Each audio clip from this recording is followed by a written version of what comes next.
I had to do this recording now because I was just thinking about it when I was driving all the way down to Charm from Bangkok. Not too long ago, I had this incident with a very extremely obnoxious, insolent, totally abhorrent kind of attitude from the staff in one of the SMP branches in Charm. She's a fat girl and she have no idea why she has an accident that she almost cost her legs. You know, karma, what goes around comes around. If you do bad things happen to you, and she's got this accident really bad, and yet she doesn't change.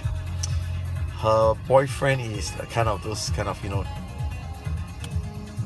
he's more than a dickwan. You know, dickwan are cute, but they're more like a useless, uneducated, uncultured gangster, dark, you know, those kind of mason, you know, carpenter, you know, in a just very uneducated one. The truck drivers who repairs the road and things like that. Okay, so he's really ugly. I mean, his hair is all curly, black, and he's dark and he's scrawny, and you know, he's really ugly. Okay, so anyway, her boyfriend is like that, and she brought him to the outlet to want to find fault with me. But earlier on, she had a friend who wear really short shorts, and she sat with both her feet up on the chair, open up her legs as if she was waiting to get fucked. Pardon me for my profanity, but she was like a prostitute from Soy Cowboy in Sukhumvit area. So I didn't like the way she conducted herself, you know, sitting the way she sat in my favorite outlet in SMP. I'm being a regular patron of that nice restaurant. And then there were young kids coming in and totally appalled by the way she sat, you know, and it was really bad, both image-wise for the company and for the young kids coming in. You know, it was really bad. So I didn't like it. I brought it up to the attention of the staff, which is her friend, and you know what she said? Means I don't see anything wrong with that. Then from then they got really angry with me and started to patronize me. Every time when I walk past, she'll deliberately stick out her legs just to want to trick me or kick me. So I made a complaint to the management, and the head office brought it down to the branch manager. But the branch manager, I think, you know what they say, birds of the same feather did I just say fuck? Flock together. So she really didn't care. Okay, and she assured me, no problem, we will transfer her to another branch. But not too long ago, during Valentine's Day, after Valentine's Day, I was appalled when I found her still in the outlet. And this time she brought her gangster of a boyfriend. She told him, she pointed it out to him that it was me who made a complaint against her, and he spat at me. I mean, literally like twee. I'm not afraid of him. I mean, I'm stronger, bigger than him. And so what if he knows Muay Thai? I fight too. But, you know, it's so disgraceful to fight with a useless guy like him, isn't it? Knowing that I'll outpower him. But anyway, nevertheless, he was out waiting for me, and yeah, he could have a knife or whatever. He was tooled or whatever it is, and that did worry me a bit too. So I called the manager of the branch. She couldn't convince her staff to back off, to back down. She was still adamant in taking revenge with her boyfriend at me. So there was defiance in her eyes that I could not ever get her fired.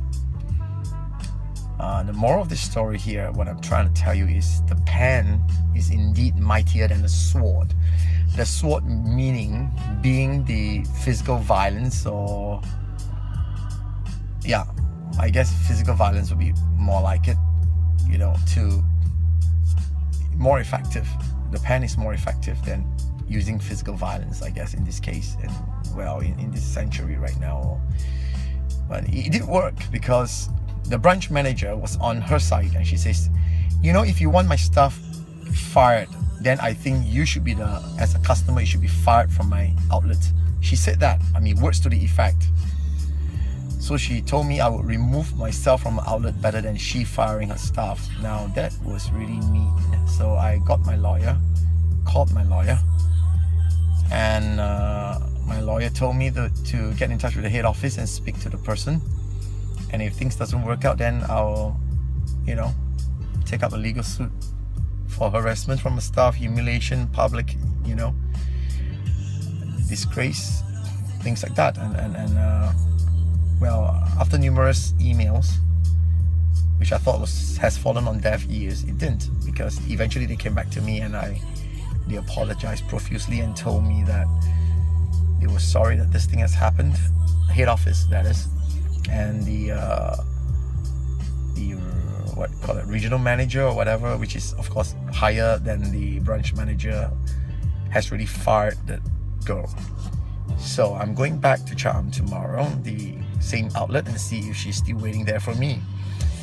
People like that, they spend half their life being vengeful, vindictive, and malicious, instead of trying to find a good job and really work at it and work at their attitude. So, that's why they remain bitter, and their life is always bitter.